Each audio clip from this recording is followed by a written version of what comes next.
चला आता आपण हा जो धार्मिक आणि सामाजिक चळवळीचा पार्ट आपण पाहतोय, धार्मिक आणि सामाजिक चळवळी या बाबतीमध्ये आपण भारतामध्ये वेगवेगळ्या ठिकाणी ज्या मंडळींनी आपल्या धर्मामध्ये आणि आपल्या समाजामध्ये सुधारणा घडवून आणण्यासाठी प्रयत्न केले होते त्या संदर्भामध्ये दोन महत्त्वाचे व्यक्ती आणि त्यांनी केलेलं कार्य आपण पाहिलेलं होतं. म्हणजे एक ब्रह्मसभा, नंतरच्या काळात हिचं नाव ब्राह्मो समाज असं झालं, ब्राह्मो समाज. आणि त्या रिलेटेड महत्त्वाची व्यक्ती होती ती म्हणजे राजाराम मोहन राय आणि त्यांचे सगळे सहकारी यांच्या माध्यमातून झालेलं संपूर्ण कार्य आपण पाहिलं. त्या ब्राह्मो समाजाची फिलॉसॉफी काय होती, म्हणजे तत्वज्ञान काय होतं, त्यांनी केलेलं कार्य, त्यांनी लिहिलेले ग्रंथ, पुस्तकं, वर्तमानपत्र आणि महत्त्वाच्या घोषणा आणि धर्म सुधारणा चळवळी आणि सोबतच सामाजिक सुधारणा चळवळीमध्ये त्यांचं जे योगदान होतं ते कशा पद्धतीचं होतं ते आपण पाहिलं.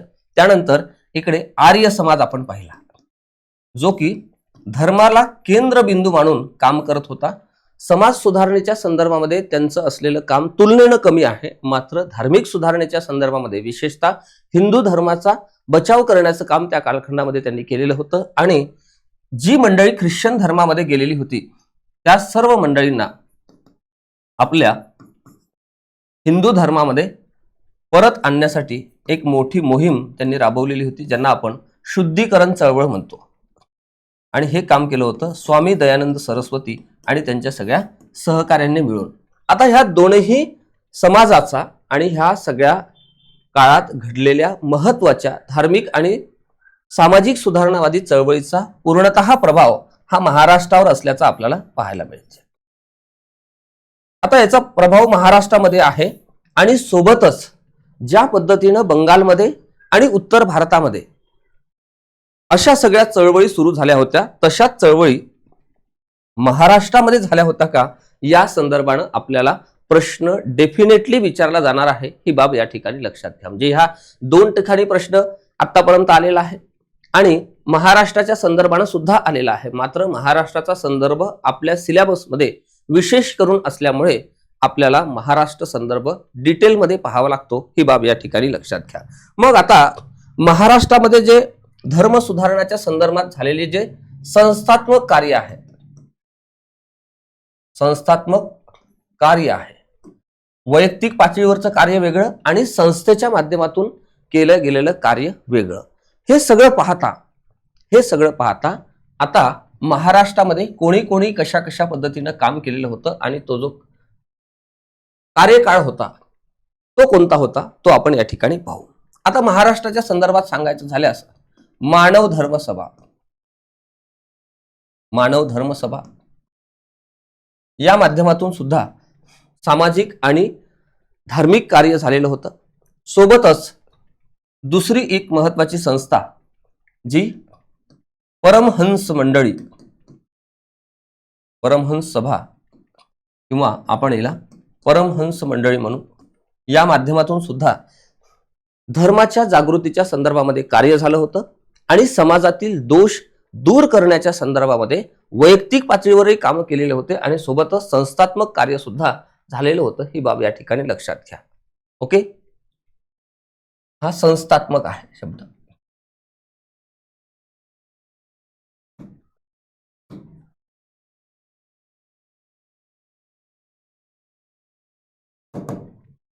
संस्थात्मक कार्य.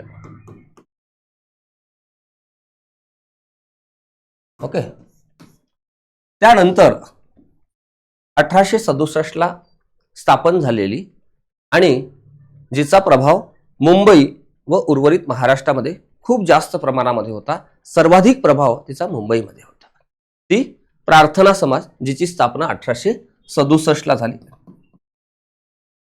तिची स्थापनाकर्ते कोण होते, म्हणजे स्थापनेच्या वेळीस काम करणारे सगळे सहकारी मंडळी कोण होते आणि तिची स्थापना कधी झाली, केव्हा झाली आणि त्या माध्यमातून त्यांना काय साध्य करायचं होतं किंवा साधायचं होतं हे आपण या ठिकाणी पाहू.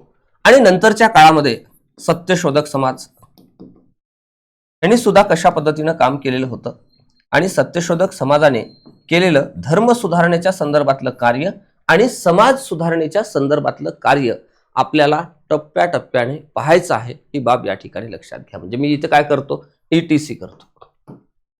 इत्यादी सर्व संस्थांनी केलेलं संस्थात्मक कार्य आणि त्या माध्यमातून या वेगवेगळ्या संस्थेच्या माध्यमातून ज्या महामानवांनी, ज्या समाज सुधारकांनी कार्य केलेलं होतं त्यांच्या संपूर्ण कार्याचा आढावा आपल्याला या महाराष्ट्र रिलेटेड सेशनमध्ये घ्यायचा आहे, ही बाब या ठिकाणी लक्षात घ्या. आणि सरतेशेवटी आपण या सर्व भागावर कशा पद्धतीचे प्रश्न विचारले आणि विशेष करून जे प्रश्न कॉम्प्लिकेटेड आहे किंवा ज्या प्रश्नाच्या उत्तरापर्यंत पोहोचण्यासाठी आपल्याला काही कन्सेप्च्युअल क्लॅरिटी लागते तशा पद्धतीचेच प्रश्न आपण या बॅचच्या माध्यमातून डिस्कस करणार आहोत. बाकी बेसिक जे प्रश्न आहेत ते तुम्हाला वास्तक्षणी येतात. म्हणजे इतकं सगळ्या लेक्चरचा पार्ट केल्यानंतर तर सहजच येईल, त्यामध्ये कुठे काही अडचण जाणार नाही. मात्र लेक्चर केल्यानंतर सुद्धा काही विद्यार्थी मित्रांना काही हार्ड कॅटेगरीचे जे प्रश्न आहेत, ज्याला आपण ॲनालिटिकल प्रश्न म्हणू, ते प्रश्नांना कुठेतरी डील करताना उत्तरापर्यंत पोहोचता येत नाही, तसे प्रश्न निश्चितपणे आपण हा पार्ट झाल्यानंतर डिस्कस करू. आता पहिल्या टप्प्यामध्ये आपण जाऊ मानव धर्म सभेकडे. तुम्ही सुद्धा माझ्यासोबत ह्या महत्वाच्या बाबी लिहून घेत चला. म्हणजे काय होईल, निश्चितपणे तुम्हाला त्याचा फायदा होईल. आता याची जी स्थापना आहे ती 22 जून 1844 ला याची स्थापना झाली. ही बाब सुद्धा तुमच्या यामध्ये मेन्शन करा. दुर्गाराम मच्छाराम मेहता आणि दादोबा पांडुरंग तरखडकर यांनी मिळून याची स्थापना केली. दादोबा पांडुरंग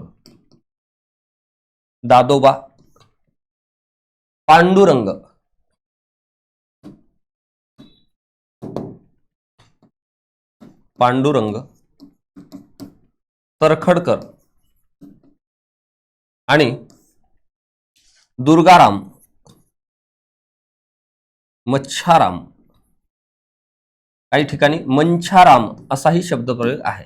ओके, दुर्गाराम मच्छाराम यांनी मिळून त्या ठिकाणी स्थापना केली होती, ही बाब या ठिकाणी लक्षात घ्या.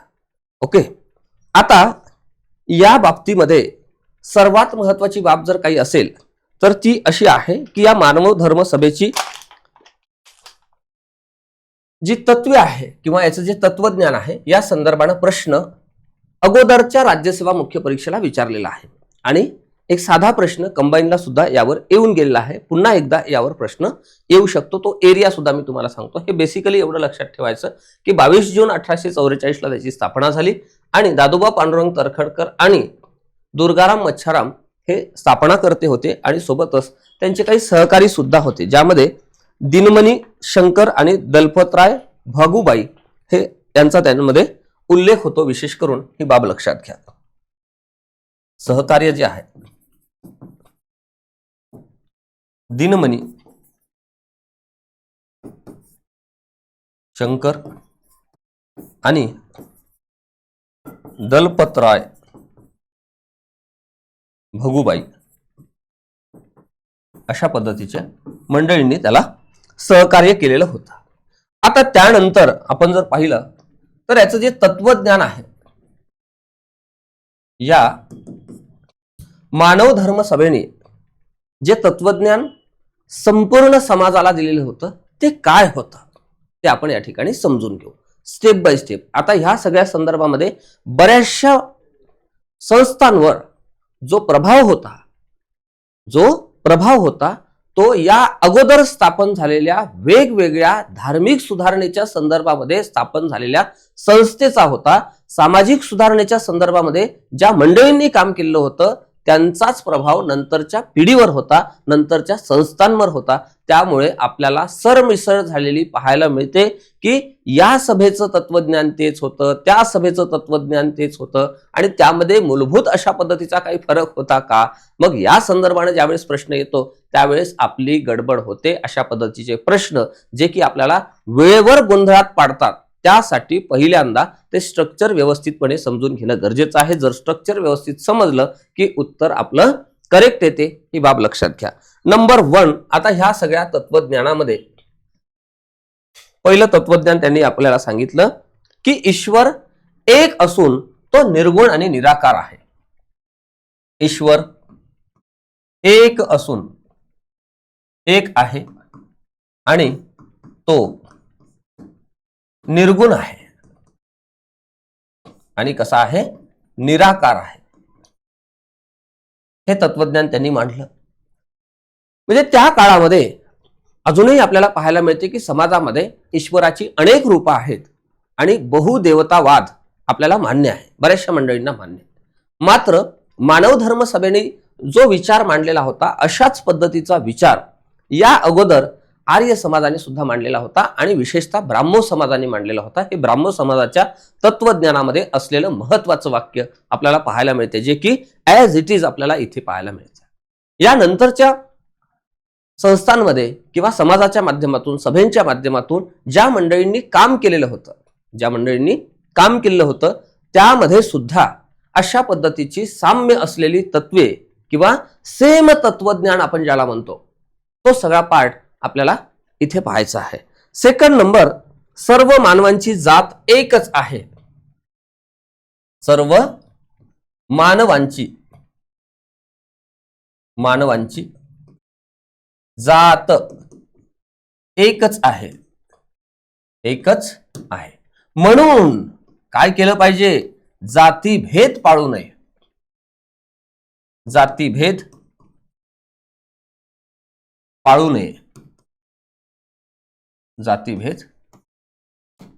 नये. असा विचार त्यांनी मांडला. म्हणजे हे काय आहे, हे मानव धर्म सभेचं तत्वज्ञान आहे. थर्ड नंबरवर ते सांगतात की सर्व मानवांचा धर्म एकच आहे. पहा, सर्व मानवांचा धर्म एकच आहे. अशा पद्धतीचं तत्वज्ञान आपल्याला ते या ठिकाणी सांगतात. त्यानंतर ईश्वर भक्ती हाच धर्म आहे. ईश्वर भक्ती हाच धर्म आहे. आता अशा पद्धतीचं तत्वज्ञान या समाजाने का सेट केलं, असा जर साधा सोपा सरळ प्रश्न मी तुम्हाला विचारला की त्या प्रश्नाचं उत्तर तुम्हाला पटकन सापडते. का? कारण आपण ख्रिश्चनांचं आगमन पाहिलेलं होतं.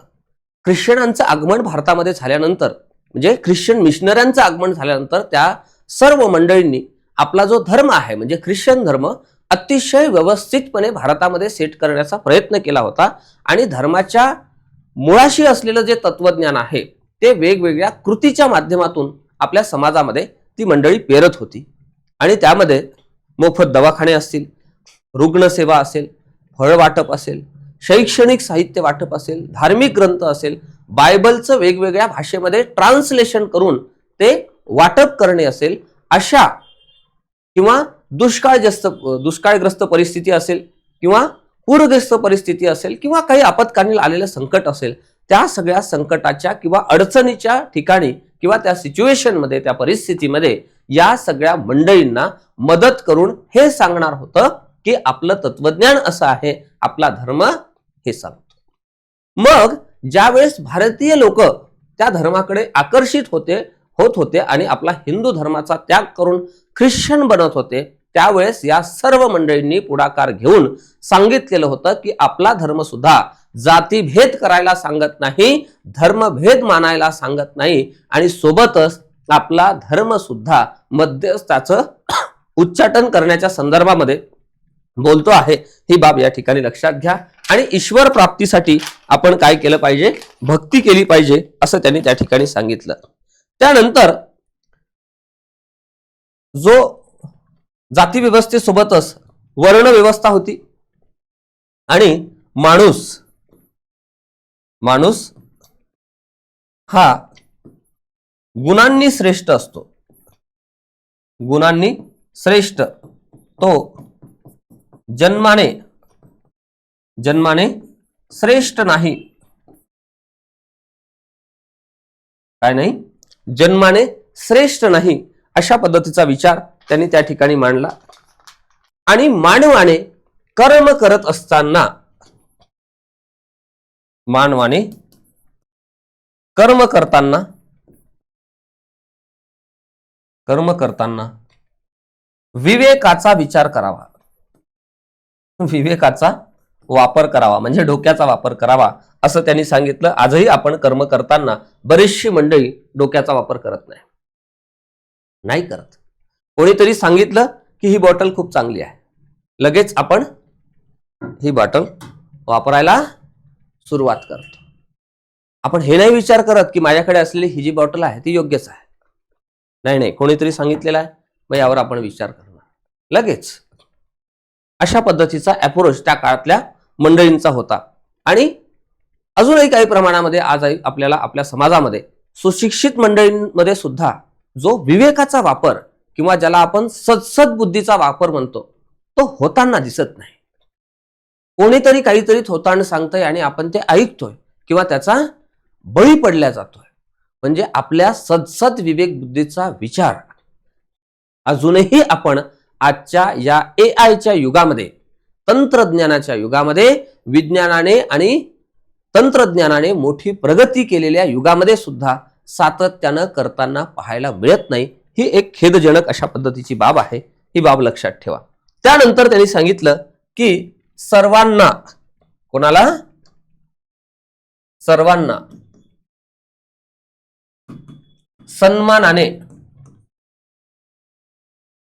सन्मानाने वागवावे. आणि त्या काळामध्ये सन्मानाने वागवल्या जात नव्हतं. धर्मभेद होता, जातीभेद होता, प्रांतभेद होता, भाषाभेद होता, लिंगभेद होता, गरीब श्रीमंत भेद होता. असे अनेक भेद आपल्याला पाहायला मिळत होते. आणि परमेश्वर प्राप्तीसाठी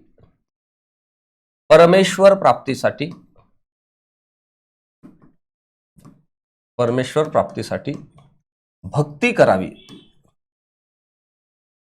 अशा पद्धतीचं तत्वज्ञान हे त्यांनी त्या काळामध्ये मांडलेलं होतं. ही बाब इथे लक्षात ठेवा. आणि मानव धर्म सभेच्या बाबतीमध्ये आपण जर पाहिलं तर दोन मूलभूत संकल्पनेवर ही मानव धर्म सभा आणि त्याचं जे तत्वज्ञान आहे ते त्या दोन मूलभूत अशा पद्धतीच्या संकल्पनांवर आधारलेलं होतं. त्यामधले जे दोन संकल्पना आहे, नंबर 1 बुद्धी प्रामाण्यवाद. संकल्पना लक्षात ठेवा. नंबर 1 बुद्धी प्रामाण्यवाद. बुद्धी प्रामाण्यवाद. आणि दुसरी संकल्पना होती विश्वधर्म. म्हणजे मी जर तुम्हाला इथे क्वेश्चन मार्क केला की विश्वधर्म म्हणजे काय आणि बुद्धी प्रामाण्यवादी म्हणजे काय, आपण समाज सुधारकांमध्ये शिकलेलो आहोत. ज्यावेळेस गोपाळ गणेश आगरकर शिकत होतो, पुढे सुद्धा त्याचा रेलेव्हन्स आपल्याला इकडे येणार आहे. पुन्हा मी रिपीट करतो अगेन. ओके, त्या ठिकाणी आपण ही संकल्पना शिकलेलो होतो की बुद्धी प्रामाण्यवाद म्हणजे काय. बुद्धी प्रामाण्यवाद म्हणजे असा विचारवाद, म्हणजे विचार की जो आपल्या बुद्धीला पटतोय, मग तो जगाला पटत नसला तरी चालेल, मात्र एखादा विचार जगाला पटतोय, आपल्या बुद्धीला पटत नसेल तर तो आपण स्वीकारलाच नाही पाहिजे. अशा पद्धतीचा अप्रोच किंवा बुद्धी प्रामाण्यवाद हा या ठिकाणी यांना मान्य होता, अपेक्षित होता, अभिप्रेत होता. ही बाब लक्षात घ्या. आणि सोबतच विश्वधर्म म्हणजे विश्वाचा एकच धर्म आहे. तो धर्म कोणता? मानवता हा धर्म. त्यांनी मानवतेवर फोकस केला. कशावर फोकस केला? मानवतेवर फोकस केला. अशा पद्धतीचे यांचं तत्वज्ञान होतं, ज्यामध्ये नंबर 1 ईश्वर एक आहे, तो निर्गुण निराकार आहे. बरोबर आहे, त्याचा आकार वगैरे नाही, सर्व आकारांमध्ये तो आपल्याला पाहायला मिळते. सर्व मानवांची जात एकच आहे म्हणून जाती भेद पाळू नये. सर्व मानवांचा धर्म एकच आहे, तो धर्म म्हणजे मानव धर्म. आणि ईश्वर भक्ती हाच धर्म आहे. माणूस गुणांनी श्रेष्ठ आहे, तो जन्माने श्रेष्ठ होऊ शकत नाही. मानवाने कर्म करताना विवेकाचा विचार केला पाहिजे आणि सोबतच सर्वांना सन्मानाने वागवलं पाहिजे. आणि परमेश्वर प्राप्तीसाठी काय केली पाहिजे? भक्ती केली गेली पाहिजे, असं त्यांनी त्या ठिकाणी सांगितलेलं होतं. ही बाब लक्षात घ्या. आणि या संपूर्ण मानव धर्म सभेचं जे तत्वज्ञान आहे या दोन मूलभूत अशा पद्धतीच्या संकल्पनांवर आधारित होतं. त्या दोन महत्वाच्या संकल्पना म्हणजे नंबर 1 बुद्धिप्रामाण्यवाद आणि सेकंड नंबर विश्वधर्म. चला पुढे जाऊ. सेकंड नंबरचा पार्ट आहे आपला ज्ञान प्रसारक सभा. दुसरी संस्था ज्ञान प्रसारक सभा. काय करायचं आहे? ज्ञानाचा प्रचार आणि प्रसार करायचा आहे, हे नावातून आपल्याला दिसते. याची स्थापना 1 सप्टेंबर 1848 1 सप्टेंबर 1848 ला मुंबई येथे झाली. कुठे झाली? मुंबईला झाली. आता एल्फिस्टन कॉलेजच्या काही विद्यार्थ्यांनी म्हणजे मित्रमंडळांनी एकत्र येऊन, विद्यार्थी म्हणजे तो मित्रांचाच एक ग्रुप होता, ते सगळे एकाच कॉलेजमध्ये शिकणारी मंडळी होती आणि त्या सगळ्या मंडळींनी एकत्र येऊन या ज्ञानप्रसारक सभेची स्थापना मुंबईमध्ये केलेली होती, ज्याचे चिटणीस महादेव कोल्हटकर होते. याचे चिटणीस जे आहे ते महादेव, नाव लक्षात ठेवा, आतापर्यंत विचारलं नाही मात्र पुढे विचारलं जाऊ शकते. कोल्हटकर, महादेव कोल्हटकर हे ते काय होते? त्या ठिकाणी चिटणीस होते. आणि याचा जो उद्दिष्ट होता, देश बांधवांमध्ये ज्ञानाचा प्रसार करणे. उद्देश, ज्ञानप्रसारक सभेचा उद्देश लक्षात ठेवा, देश बांधवांमध्ये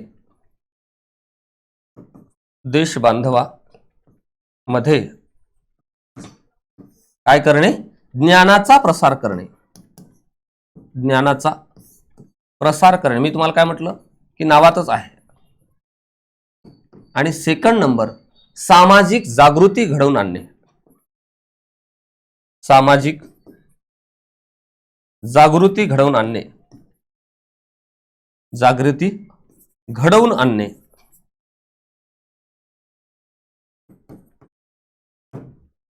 अशा पद्धतीचं एक मुख्य उद्दिष्ट हे त्यांचं होतं. ही बाब या ठिकाणी लक्षात घ्या. आणि त्यानंतर आपण तिसऱ्या महत्वाच्या सभेकडे जाऊ, जिचं नाव आहे 3 नंबरची परमहंस सभा. परमहंस सभा.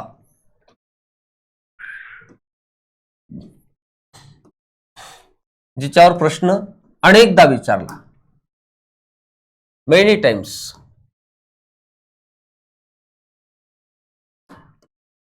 हा काय? PYQ आहे. पुन्हा एकदा इथे प्रश्न येऊ शकतो. ज्या एरियावर प्रश्न आला त्या एरियावर पुन्हा एकदा नव्याने प्रश्न येतो. आणि सोबतच ज्या एरियांवर प्रश्न अजूनही आला नाही त्या एरियावर तर निश्चितपणे प्रश्न येण्याची शक्यता असते. ही बाब या ठिकाणी लक्षात घ्या. पहिल्यांदा PYQ as it is repeat होत नाही, मात्र थोडंफार मायनर चेंजेस होऊन रिपीट होतो. ओके, मायनर चेंजेस होऊन रिपीट होतो. आणि ज्यांची PYQ वर खूप चांगली पकड आहे त्यांचा 50% अभ्यास हा तिथेच झाला असा त्याचा अर्थ आहे. म्हणजे तुम्हाला हे एक्झॅक्ट कळेल की इथे आता प्रश्न काय विचारला जाणार आहे. कारण तुम्हाला हेही माहित आहे की यापूर्वी आयोगाने त्या भागाला कुठे स्पर्श केलेला आहे, म्हणजे काय, कुठल्या भागावर प्रश्न विचारलेला आहे. ही बाब या ठिकाणी लक्षात घ्या. 31 जुलै 1849 ला 31 जुलै 1849 ला याची स्थापना झाली. स्थापनाकर्त्यांमध्ये दादोबा पांडुरंग तरखडकर, दादोबा पांडुरंग तरखडकर हे होते. आणि याची स्थापना जी आहे ती मुंबईला झाली. आता ज्यावेळेस हा PYQ विचारला होता, इथे एक वेळा वर्ष विचारलं जोड्या लावांमध्ये, आणि एक वेळा व्यक्ती सुद्धा विचारलेला आहे, आणि एकदा हार्ड कॅटेगरीचा प्रश्न विचारला. म्हणजे हा प्रश्न बेसिक आहे. हा कुठला क्वेश्चन आहे? बेसिक क्वेश्चन आहे. ज्यावेळेस आपल्याला हार्ड कॅटेगरीचा क्वेश्चन विचारला त्यावेळेस त्यांचा उद्देश काय आहे,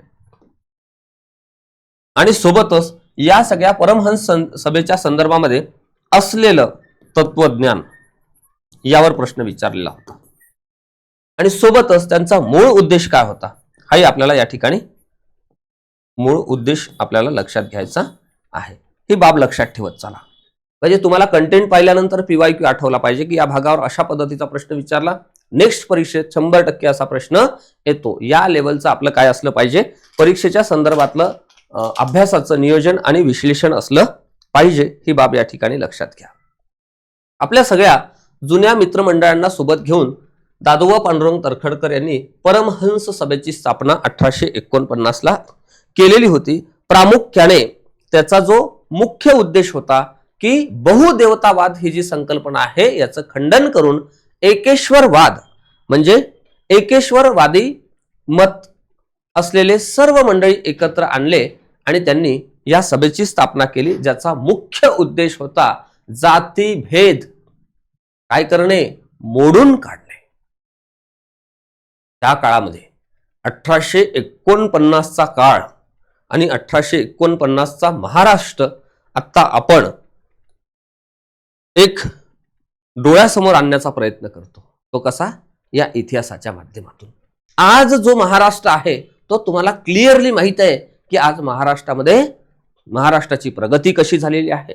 महाराष्ट्राच्या जडणघडणीमध्ये महाराष्ट्राच्या स्थापनेनंतर म्हणजे देशाच्या स्वातंत्र्यानंतर कशा पद्धतीने आणि कोणकोणत्या व्यक्तींचं योगदान त्या काळामध्ये राहिलेलं आहे, कोणकोणत्या मुख्यमंत्र्याचं कशा पद्धतीचं कार्य राहिलेलं आहे, हे सर्व आपल्याला माहित आहे. मात्र यापूर्वी देशाच्या स्वातंत्र्याच्या पूर्वी महाराष्ट्र कशा पद्धतीचा होता, ब्रिटिशांच्या काळात कशा पद्धतीचा होता आणि ज्यावेळेस परमहंस सभेची स्थापना झालेली होती म्हणजे 1849 चा काळ आपण पाहतो की त्या काळामध्ये समाज सुधारणा हा शब्द सुद्धा आपल्या महाराष्ट्रीयन मंडळींना पटत नव्हता. अतिशय अवघड आणि क्लिष्ट अशा पद्धतीचं हे काम होतं. कारण जातीभेद पाळणं हे त्या काळामधल्या समाजातल्या लोकांना समाज मान्य होतं. समाज मान्य होतं, त्याला धर्माचा, समाजाचा किंवा समाजातील परंपरेचा एक मोठा अशा पद्धतीचा आधार होता आणि अशा पद्धतीच्या या पद्धतीला एक मोठा आव्हान देण्याचं काम दादोबा पांडुरंग तर्खडकर आणि त्यांचे जे काही सहकारी आहे, ज्यामध्ये मदन श्रीकृष्ण, बाळ भास्कर शिंदे, त्यानंतर सखाराम चव्हाण, मोरोबा विनोबा, ह्या सगळ्या मंडळींनी मिळून एक मोठं अशा पद्धतीचं काम त्या कालखंडामध्ये केलेलं होतं आणि एक मोठं आव्हान त्यांनी त्या ठिकाणी दिलं. आता यांच्या बाबतीमध्ये आपण जर पाहिलं तर मुंबई सोबतच पुणे, नगर म्हणजे अहिल्यानगर आता झालं ज्याचं नाव, रत्नागिरी, सातारा, बेळगाव ह्या वेगवेगळ्या ठिकाणी या परमहंस सभेच्या शाखा सुद्धा होत्या आणि त्यांचा जो मुख्य उद्देश होता की जातीभेदाला आळा घालणे. मग त्या सगळ्या संदर्भामध्ये परमहंस सभेचं जे तत्वज्ञान आहे ते कशा पद्धतीचं होतं ते आपण या ठिकाणी पाहण्याचा निश्चितपणे प्रयत्न करू. चला आपण डायरेक्ट जाऊ आता परमहंस सभेच्या तत्वज्ञानाकडे. मी नेक्स्ट पेज घेतो, त्या पेजवर आपण पाहू. तत्वे किंवा मी याला काय म्हणू, तत्वज्ञान कशा पद्धतीनं त्यांनी सेट केलेलं होतं. कारण मुख्य उद्देश एकदा विचारलेला होता बरं का. त्यावेळेस मला वाटते बऱ्याचशा विद्यार्थी मित्रांचा तो प्रश्न चुकला. कारण काय की जनरली ऑब्जेक्टिव्ह परीक्षांचा आपण अभ्यास करत असताना त्या त्या काळातली सिच्युएशन आणि कन्सेप्च्युअल अंडरस्टँडिंग, ज्याला आपण सब्जेक्ट बिल्डिंग म्हणतो, जी तयार होते. सब्जेक्ट तयार कशाने होते तर कन्सेप्टने होते. फॅक्ट्स तर काही नाही, एका रात्रीतून आपल्याला सगळ्या फॅक्ट्स पाठ करून टाकता येतात. फॅक्ट्स पाठ करणे मोठी गोष्ट नाही आहे. मात्र त्या फॅक्ट्सला कन्सेप्टचा सुद्धा आधार आहे. जरी तुम्ही कंबाईनची परीक्षा देत असाल तरी तिथे सुद्धा काही कन्सेप्ट आहे. ओके. आणि जसं आता आपण पाहिलेलं असेल की मोडीमन समितीचा प्रश्न विचारला होता, जो बऱ्याचशा विद्यार्थी मित्रांचा चुकला की त्या ठिकाणी त्यांना सायमन वाटलं. मोडीमन आणि सायमन मध्ये निश्चितपणे फरक आहे. तुम्ही आपल्या MPSC एक्झाम मंत्राच्या YouTube चॅनलवर जाऊन पहा. ज्या दिवशी आपण विश्लेषण घेतलं होतं त्यामध्ये पूर्ण 10 प्रश्न आपण ज्या पद्धतीने सांगितले त्या पद्धतीचे उत्तर आयोगाकडून आलेले आहे. ओके, असू द्या. मी इथे काही त्याला काय म्हणू आपण प्रमोशन करत नाहीये, जस्ट सांगतोय. ठीक आहे. नंबर वन यांच्या तत्वज्ञानामध्ये होतं जातीभेद अमान्य. लक्षात ठेवा, आयोगाने विचारलेला शब्दप्रयोग जातीभेद पाळू नये. जातीभेद पाळू नये अशा पद्धतीचं यांचं मेन तत्वज्ञान होतं. मुख्य उद्देश होता की जातीभेदाला ब्रेक करणे. आणि 1849चा काळ आपण जर पाहिला आणि त्या काळामध्ये जातींवर बोलणं आणि जाती भेदाच्या संदर्भामध्ये बोलणं आणि जातीभेद नष्ट करतो असं म्हणणं खूप अवघड होतं. मात्र या सर्व महापुरुषांकडे एक त्यांच्या समोर नवा समाज होता, आदर्श समाज होता. असा समाज त्यांना बनवायचा होता की ज्यामध्ये मानव एकच जात असली पाहिजे. ना जातीभेद चालणार, ना धर्मभेद चालणार, ना स्त्री पुरुष भेद चालणार, कुठलाच भेद आपल्याला पाळायचा नाही, अशा पद्धतीचं त्यांचं एक मत होतं. सेकंड नंबर, मूर्तीपूजा अमान्य. मूर्तीपूजा अमान्य म्हणजेच काय? यांनी सांगितलं मूर्तीपूजा करू नये. मूर्तीपूजा करू नये अशा पद्धतीचा उल्लेख हा त्यांनी केलेला होता. त्यानंतर एकेश्वर वादाचा पुरस्कार. एकेश्वर वादाचा पुरस्कार केला. कोणी केला? परमहंस सभेने केलेला होता. त्यानंतर स्त्रियांचे पुनर्विवाह होऊ द्यावेत, त्यावेळेस होऊ दिल्या जात नव्हते. म्हणजे पुनर्विवाहाला किंवा पुनर्विवाहाचा त्यांनी पुरस्कार केला असं आपण म्हणू. आणि त्या काळामध्ये पुनर्विवाह मान्य नव्हते. अशा पद्धतीची समाजाची रचना होती. स्त्रिया आणि महारमांग आदी लोकांना विद्या द्यावी.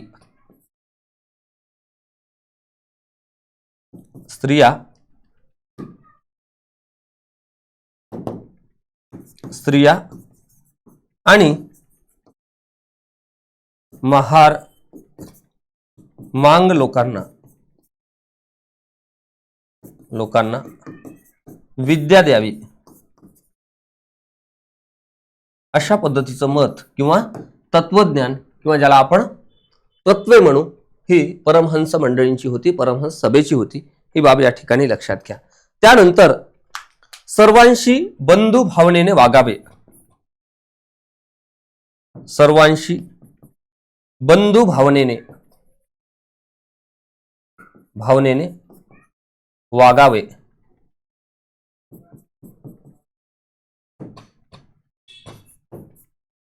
सोबतच गुणवत्ता जन्मावरून नव्हे तर गुणावरून ठरते.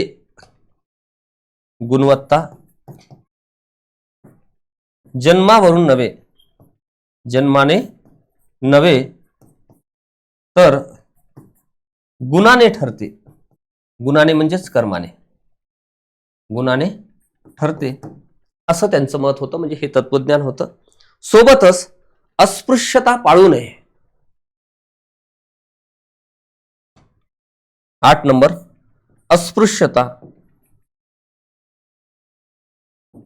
अस्पृश्यता पाळू नये.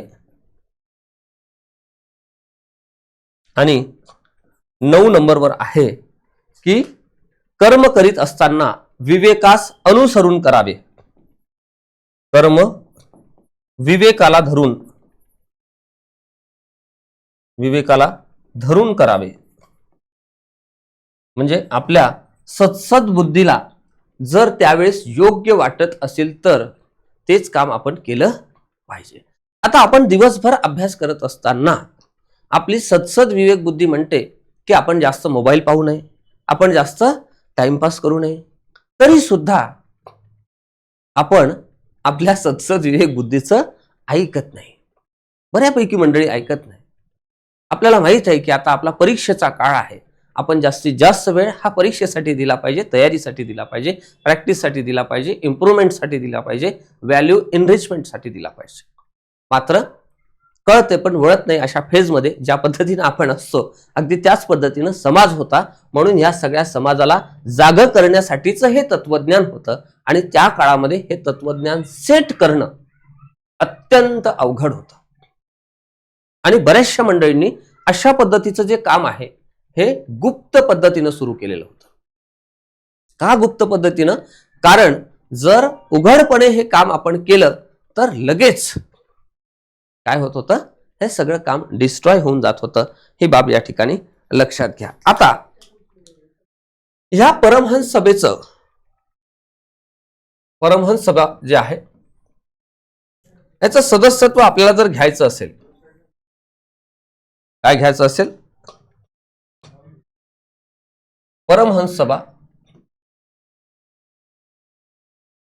परमहंस सभेच्या बाबतीमध्ये आपल्याला सदस्यत्व घ्यायचं असेल,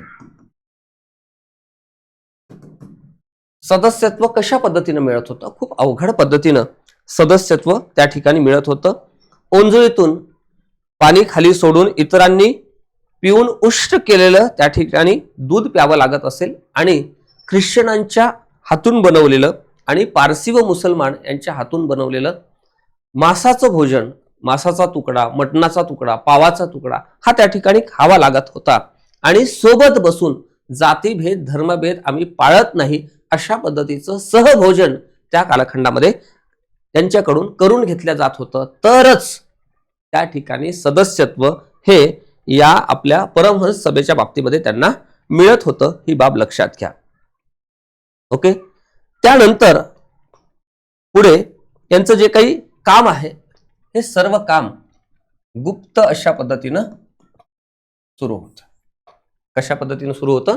गुप्त पद्धतीनं सुरू होतं. मात्र समाजामध्ये एक प्रकारचा चांगला इम्पॅक्ट आणण्याच्या संदर्भामध्ये त्यांनी निश्चितपणे काम केलेलं होतं. परमहंस सभेचे जे प्रमुख आहे दादोबा पांडुरंग तरखडकर हे गुप्त सभेंना हजर राहत नव्हते. मात्र एक जगतवासी आर्य या नावाने, या टोपण नावाने त्यांनी धर्मविवेचन नावाचं एक साहित्य सुद्धा लिहिलेलं होतं आणि लेखन सुद्धा करत होते टोपण नावाने. ही बाब या ठिकाणी लक्षात घ्या. त्यानंतर बरेचसे मंडळी ख्रिश्चन धर्माकडे त्या काळामध्ये आकर्षित झाले होते आणि यांच्यावर एक ठपका बसवलेला होता की यांच्यासोबत सातत्यानं मुस्लिम असतात, यांच्यासोबत सर्वाधिक ख्रिश्चन असतात आणि हे ख्रिश्चनांचे हस्तक आहे आणि हा आपला धर्म बुडवण्याचा काम करत आहे किंवा धर्माला धक्का लावण्याचं काम करत आहे. आपली सामाजिक सिस्टीम विस्कळीत करण्याचा ह्या लोकांचा प्रयत्न आहे. अशा पद्धतीनं एक मोठ्या प्रमाणामध्ये विरोध हा यांच्या बाबतीमध्ये झालेला होता. ही बाब या ठिकाणी लक्षात घ्या. आता पुढे हा जो परमहंस सभा आहे, या परमहंस सभेच्या बाबतीमध्ये याचा जो प्रभाव आहे तो कमी झाला. प्रभाव काय झाला? कमी झाला. तो कसा झाला हा घटक आपण या ठिकाणी पाहू. म्हणजेच काय तर हा ऱ्हास पावला. याच्या ऱ्हासाची काही कारणं होती का? याच्या ऱ्हासाची काही कारणे होती का? म्हणजे प्रभाव कमी होण्याची काही कारणं होती का? ती आपण या ठिकाणी पाहू. आता ही जी सभा होती तिच्या ऱ्हासाच्या कारणामध्ये नंबर 1, संघटनेच्या सभासदांकडे संघटन कौशल्य नव्हतं. संघटन कौशल्य यांचा अभाव. संघटन कौशल्य यांचा अभाव आणि यांचं जे कार्य आहे ते गुप्तपणे चालवलं. कार्य गुप्तपणे होतं. उघडपणे काम करण्याची किंवा कार्य करण्याची हिम्मत दाखविली नाही. दाखवली नाही. दाखवली का? नाही. हाही एक पॉइंट त्यामध्ये नोट करा. त्यानंतर जे काही तत्वज्ञान होतं हे या पद्धतीनं होतं. हे जे संपूर्ण तत्वज्ञान होतं हे जनरली सर्व मंडळींकडून काही कृतींमध्ये उतरवत नव्हतं. म्हणजे कृती कमी पडली असं आपण म्हणू. कृती कमी पडली. त्यानंतर एके दिवशी त्यांची जी नावं होती, ह्या सगळ्या संदर्भानं काम करणारी जी मंडळी होती त्यांच्या नावांची जी यादी होती ती फुटली आणि या नावांची यादी फुटल्यामुळे हे जे परमहंस सभेचं कामकाज आहे ते नंतर सुरू ठेवणं अवघड झालं आणि एकंदरीत टप्प्याटप्प्याने त्यांचं जे काम आहे ते डिस्ट्रॉय झालं, कमी झालं असं आपण त्यांना म्हणू शकतो. हे होती परमहंस सभा. आता पुढे आपण त्यानंतरच्या प्रार्थना समाजाकडे आपण जाऊ. तत्पूर्वी आतापर्यंत आपण काय पाहिलं त्यावर एक नजर टाकण्याचा निश्चितपणे प्रयत्न करू. धार्मिक आणि सामाजिक चळवळी किंवा धार्मिक आणि सामाजिक सुधारणा चळवळी आपण ज्याला म्हणतो,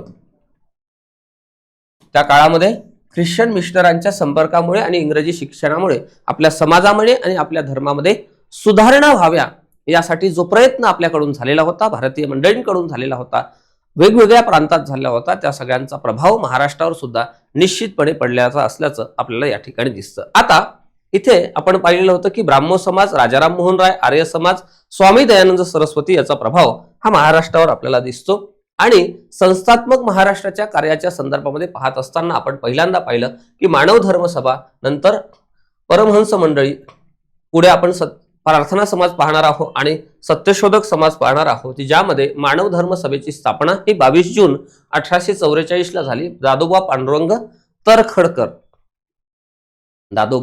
पांडुरंग तरखडकर यांनी केली आणि त्यांच्यासोबत दुर्गाराम मच्छाराम हे त्यांचे सहकारी होते. आणि सहकार्य त्यांना इतरही आपल्या मित्रांचं लाभलं, ज्यामध्ये दिनमणी शंकर आणि दलपतराय भागुबाई. त्याचं जे तत्वज्ञान होतं ते तत्वज्ञान होतं की नंबर 1, ईश्वर एक आहे, तो निर्गुण निराकार आहे आणि सर्व माणसाची जात म्हणजे मानवाची जात एकच आहे, त्यामुळे जातीभेद पाळू नये. सर्व मानवांचा धर्म एकच आहे, तो म्हणजे मानव धर्म आहे, त्यामुळे आपण धर्मभेद पाळू नये अशा पद्धतीचा विचार त्यांनी मांडला. ईश्वर भक्ती हाच एक मार्ग आहे, ईश्वर भक्ती हाच एक मार्ग आहे. माणूस गुणांनी श्रेष्ठ आहे, तो जन्माने श्रेष्ठ नाही. आणि सोबतच मानवाने कर्म करताना विवेकाचा, बुद्धीचा वापर केला पाहिजे आणि तशाच पद्धतीनं म्हणजे सद विवेक बुद्धीचा वापर करून आपण कर्म केलं पाहिजे. सर्वांना सन्मानाने वागवलं पाहिजे आणि सोबतच परमेश्वर प्राप्तीसाठी काय केली गेली पाहिजे, भक्ती केली पाहिजे. अशा पद्धतीचा विचार हा त्या ठिकाणी मांडलेला होता. ही बाब या ठिकाणी लक्षात घ्या. आणि सोबतच 2 महत्वाच्या संकल्पना होत्या, एक बुद्धिप्रामाण्यवाद आणि विश्वधर्म संकल्पना, म्हणजे मानवता हाच संपूर्ण विश्वाचा धर्म आहे. हे सुद्धा आपण त्या ठिकाणी मानव धर्म सभेच्या निमित्तानं पाहिलेलं होतं. त्यानंतर आपण ज्ञानप्रसारक सभेकडे आलेलो होतो.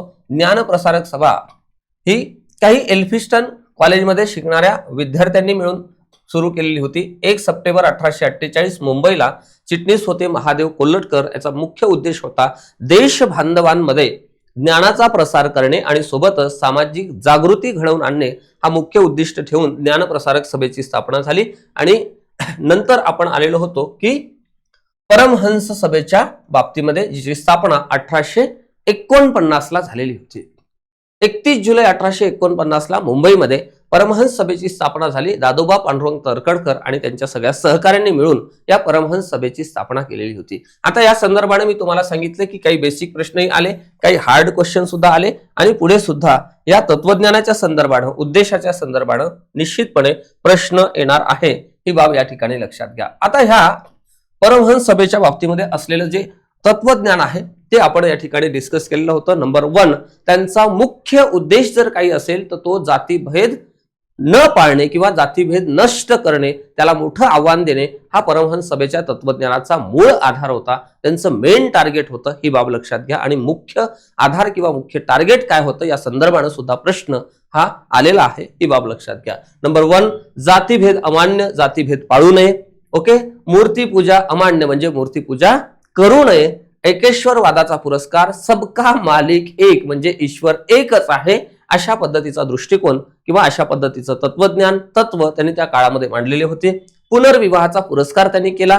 सोबतच स्त्रिया आणि महारमांग लोकांना विद्या देण्यासाठी त्यांनी प्रयत्न सुद्धा केले आणि विद्या द्यावी अशा पद्धतीचं मत सुद्धा त्यांचं होतं. सर्वांशी बंधू भावनेनं आपण वागायला पाहिजे, गुणवत्ता जन्माने नव्हे तर गुणाने ठरते आणि अस्पृश्यता त्या ठिकाणी पाळू नये. कर्म करताना विवेकाला धरून ते आपण केले पाहिजे अशा पद्धतीचं मत सुद्धा त्यांनी त्या ठिकाणी मांडलेलं होतं. आणि परमहंस सभेचं सदस्यत्व आपल्याला मिळवत असताना त्या ठिकाणी खूप वेगवेगळ्या पद्धतीच्या कंडिशन्स होत्या. मटण त्या मुस्लिमांच्या हातचं किंवा पारशी लोकांचं किंवा ख्रिश्चनांच्या हातचा पावाचा तुकडा अशा पद्धतीनं खावं लागायचं आणि एका पातेल्यामध्ये पाणी टाकायचे आणि ते सर्व पाणी ओंजळीने सर्वांना सोबत घेऊन प्यावं लागायचं. म्हणजे ओंजळीने मी पाणी केलं की दुसरा पिणार, तिसरा पिणार, चौथा पिणार, यातून त्यांना आम्ही जातीभेद किंवा धर्मभेद पाळत नाही अशा पद्धतीचा एक संदेश त्या ठिकाणी द्यायचा होता. आणि हे सर्व काम त्या ठिकाणी गुप्त पद्धतीनं चालत होतं, ही बाब लक्षात घ्या. आणि म्हणून पुढच्या काळामध्ये ज्यावेळेस त्यांची जी यादी आहे गुप्त पद्धतीने चालत होती आणि त्यांची जी यादी आहे एका वृत्तपत्रामध्ये प्रसिद्ध झाली. जी मंडळी त्या ठिकाणी या माध्यमातून काम करत होते त्यांची नावं प्रसिद्ध झाल्यामुळे नंतरच्या काळामध्ये तिचा ऱ्हास झाला. आणि ऱ्हासाच्या कारणांमध्ये नंबर 1 संघटन कौशल्याचा त्यांच्याकडे अभाव होता. नंबर 2 कार्य गुप्तपणे चालत होतं, उघडपणे काम करण्याची हिंमत त्यांच्याकडे नव्हती. नंबर 3 कृतीमध्ये ते कमी पडले आणि नावांची यादी फुटली, हे एक तात्कालिक कारण त्याचं होतं, ही बाब लक्षात घ्या. आणि ह्या सगळ्यामुळे परमहंस सभेचा ऱ्हास पुढच्या काळामध्ये झालेला होता, ही बाब या ठिकाणी लक्षात घ्या. आता नेक्स्ट जो आपण प्रार्थना समाज पाहणार आहोत. कोणता समाज? प्रार्थना समाज पाहणार आहोत, ज्याची स्थापना 1867 ला झाली. ओके. आता ह्या प्रार्थना समाजाची स्थापनेची पार्श्वभूमी काय आहे? ओके. त्यानंतर 1 नंबरमध्ये, 2 नंबरमध्ये त्यांचं जे तत्वज्ञान आहे किंवा त्याला आपण काय म्हणू, प्रार्थना सभेची तत्वे म्हणू, करेक्ट. आणि सोबतच प्रार्थना समाजाने काय कार्य केलं होतं किंवा या कार्याचा कसा प्रभाव आपल्या संपूर्ण समाजावर पडलेला होता, हा घटक आपण अभ्यासणार आहोत. प्रार्थना समाज, त्याची पार्श्वभूमी, त्याचं तत्वज्ञान आणि कार्य, हा संपूर्ण घटक आपण यानंतरच्या सेशनमध्ये अभ्यासू. ओके. आजच्या या सेशनमध्ये मी इथेच थांबतो. सर्वांना खूप खूप धन्यवाद. थँक्यू. All the best.